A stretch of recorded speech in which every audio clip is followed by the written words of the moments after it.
Mesdames, Messieurs, bonsoir. Voici les titres du journal. Fête de fin d'année, l'association Pédiatrie, Astuces et Amis met de la joie dans le cœur des détenus mineurs de la prison civile de Cotonou. Elle leur a fait don de vivres. Dans la lutte contre les changements climatiques, les infrastructures vertes apparaissent essentielles. Elles permettent de préserver la santé publique et de créer une économie axée sur la croissance écologique. L'usage abusif d'antibiotiques est une menace pour la santé. Les antibiotiques sont des médicaments qui sauvent des vies, certes, mais peuvent abîmer les défenses naturelles de l'organisme.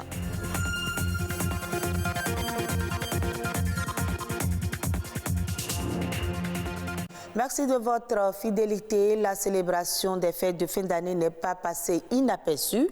À la maison d'arrêt de Cotonou, les mineurs en détention à la prison civile de Cotonou ont reçu des dons de vivres et de médicaments de la part de l'association Pédiatrie, Astuces et Amis. Une manière de leur permettre de fêter dans une ambiance festive. Daniel Sosa et Jules Akoiko pour le reportage. Apporter de la joie aux enfants mineurs de la prison civile de Cotonou. C'est l'objectif des membres de l'association Pédiatrie, Astuces et Amis en période de fin d'année. Et pour concrétiser cet objectif, cette association constituée de 95% de femmes de différentes couches sociales a offert en cette période de fin d'année des vivres et des médicaments aux enfants de ce centre carcéral. Des enfants qui se retrouvent malheureusement loin de leurs parents. Nous avons jugé bon d'apporter un peu de la joie aux enfants qui ne sont pas en compagnie de leurs parents. C'est l'objet de notre visite aujourd'hui. Nous sommes venus avec un peu de vivres et quelques médicaments pour les petits-enfants. Un geste apprécié de part et d'autre par les responsables de la prison civile de Cotonou. Je leur dis merci. Je leur promets que ces dons iront à l'endroit de ces enfants. Et je profite pour leur dire également merci. Priez le Tout-Puissant pour qu'il ne manque jamais de moyens pour perpétuer ce geste. L'agence pénitentiaire fait tout ce qu'elle peut faire, mais malgré ça, nous avons toujours des difficultés par rapport à la procuration des produits pour des détenus, surtout qu'il y en a aujourd'hui avec l'avènement de la Covid-19 et tout, qui n'ont pas assez de visites et par conséquent, se procurer d'un certain nombre de médicaments dans certaines affections est devenu très difficile. Il faut dire que c'est une immense joie pour nous de recevoir en ce jour un grand cadeau composé de vivres et surtout de médicaments. Cette association a pensé à la santé humaine. C'est très important et ce sont des initiatives à encourager. Les yeux de ces mineurs en détention pour diverses raisons sont donc tournés vers d'autres actions à caractère humanitaire. Je l'annonçais dans les titres, investir dans les infrastructures vertes est un moyen efficace pour réduire les émissions mondiales de gaz à effet de serre. Les infrastructures vertes sont un ensemble d'écosystèmes naturels qui peut aider les collectivités à réduire leur empreinte carbone. Suivez ce reportage pour plus de précision. La Terre connaît aujourd'hui 16 des 17 années les plus chaudes jamais enregistrées depuis 2001. Selon la NASA, la lutte contre les changements climatiques est une priorité mondiale et l'installation des infrastructures vertes apparaît comme une solution. Une infrastructure verte est un espace d'agrément couvert de végétation. Ça peut être des arbres ou des plantes herbacées dans un objectif de récréation ou dans un but ornemental. Il fait plus chaud aujourd'hui qu'avant, ainsi de suite. Si nous voulons changer cette donne-là, l'une des meilleures manières, c'est de planter des arbres. Parce que non seulement ça va embellir les milieux dans lesquels ces arbres sont plantés, mais aussi ça va favoriser la production d'oxygène, ça va donner de l'ombrage et par tous ces moyens-là, ça peut aider à baisser la température, on a dit dans une fourchette de 1 à 5 degrés. Donc, si on veut lutter vraiment contre le réchauffement climatique, planter des arbres est une bonne solution. À en croire certaines études, l'infrastructure verte peut offrir plusieurs avantages sur le même territoire. Malheureusement, il en existe peu au Bénin. Selon l'OMS, normalement, on doit avoir 10 mètres carrés, des espaces verts polygonaux, oui, par habitant, mais les recherches de thèse que j'ai faites ont montré que pour les 5 villes parcourues, Ouidah, Porto-Novo, Cotonou, Calavi et Sémékbodji, c'est Ouidah qui est la ville la plus riche. Et là, les populations ne disposent que de 0,27 mètres carrés par personne. Donc, si on compare ça à la norme, c'est que le Bénin est très, très en arrière. En effet, plusieurs raisons expliquent ce manque d'intérêt pour les infrastructures vertes. C'est des infrastructures qui nécessitent des investissements en termes de coûts pour les mettre en place et également pour les entretenir.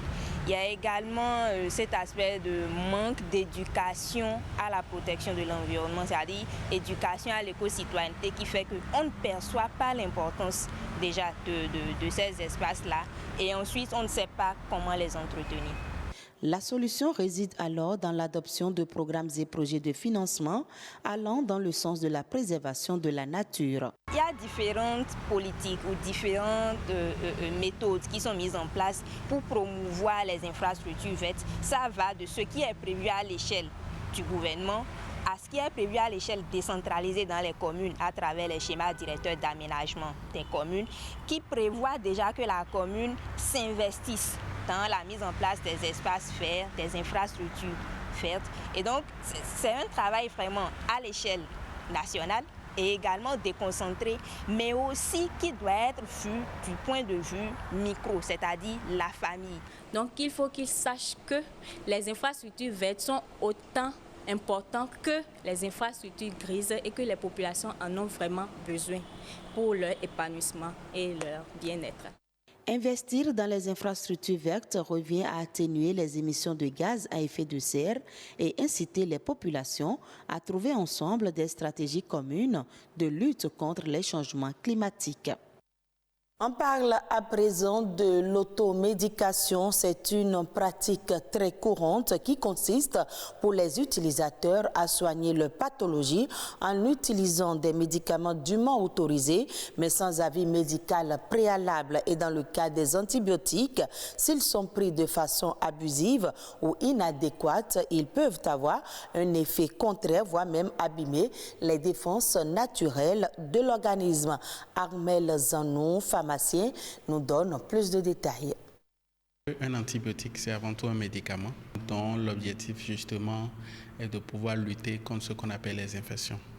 Et les infections généralement sont liées au fait que les microbes qui sont dans notre environnement à des moments donnés arrivent à pénétrer notre organisme et malheureusement notre système de défense naturelle n'arrive pas à lutter efficacement contre ces microbes-là. Donc, à un moment donné, quand ces microbes-là prennent le dessus, on va parler d'infection.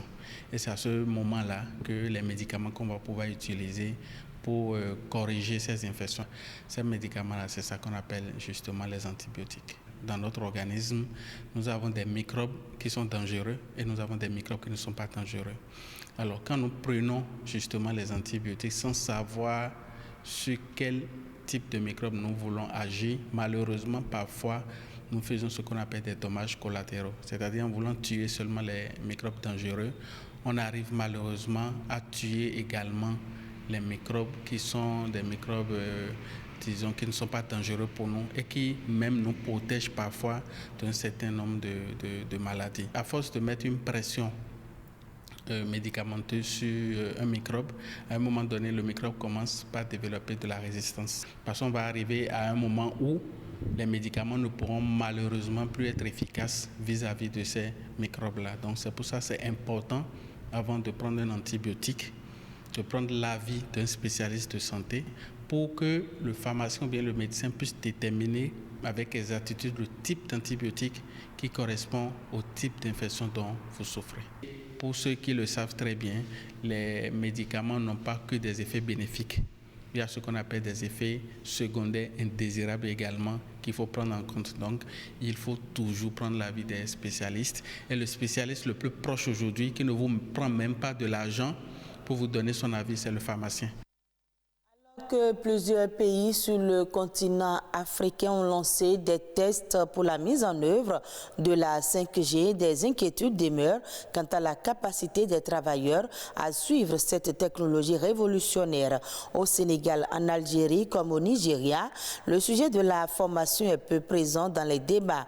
Dans un rapport publié en 2018, un consortium mondial des opérateurs de téléphonie mobile avait déjà identifié la qualité de la ressource humaine comme un aspect primordial dans la bonne appropriation de cette technologie. Au-delà de la nécessité de former les travailleurs de la 5G, le rapport appelle à changer de manière générale les formations dans tous les autres domaines qui seront impactés par cette technologie. En effet, la 5G apporte avec elle des changements sur le marché de l'emploi suite aux nombreuses avancées technologiques qu'elle va induire. Alors que le Brexit va entrer en vigueur, beaucoup de partenaires du Royaume-Uni s'interrogent sur les conséquences que cela va engendrer. Le Nigeria, partenaire historique de la Grande-Bretagne et deuxième pays d'Afrique où les Britanniques investissent le plus, en fait partie. Abuja souhaite désormais des échanges gagnant-gagnant pour ne pas être réduit au statut d'importateur. Suivez ce reportage. Les traders de Lagos attendent beaucoup du Brexit. La bourse du Nigeria et celle de Londres sont déjà liées depuis 6 ans. Ce partenariat permet à des entreprises africaines d'être cotées simultanément sur ces deux places financières. Grâce au Brexit, nous verrons plus d'entreprises du Nigeria qui vont s'inscrire à la bourse de Londres pour lever là-bas des capitaux. Nous nous attendons à ce que des investisseurs de portefeuille viennent également dans le pays maintenant. Pas d'effervescence particulière autour du Brexit dans les 6 ports nigérians, lieu majeur des échanges commerciaux entre le Royaume-Uni et le Nigeria. Le commerce entre les deux pays pesait 3,7 milliards de dollars en 2018 selon le Commonwealth. Londres espère doubler ce volume d'ici à 2030, mais côté nigérian, la priorité est de réduire la dépendance aux importations. Nous sommes prêts à explorer toutes sortes de nouvelles relations avec les ports britanniques, mais nous étudierons évidemment tout accord pour qu'il soit dans le meilleur intérêt du Nigeria, pour le meilleur bénéfice de notre économie dans son ensemble. Le Royaume-Uni compte talonner la Chine comme premier partenaire commercial du Nigeria. Le naira, la monnaie nigériane, est une devise préapprouvée par Londres dans le cadre de ses échanges commerciaux.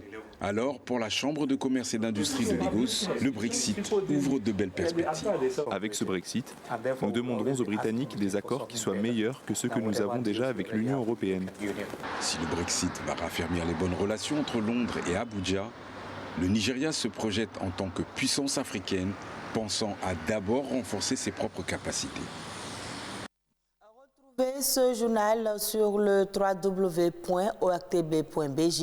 Merci à vous de nous avoir suivis et très bonne suite des programmes de BB24.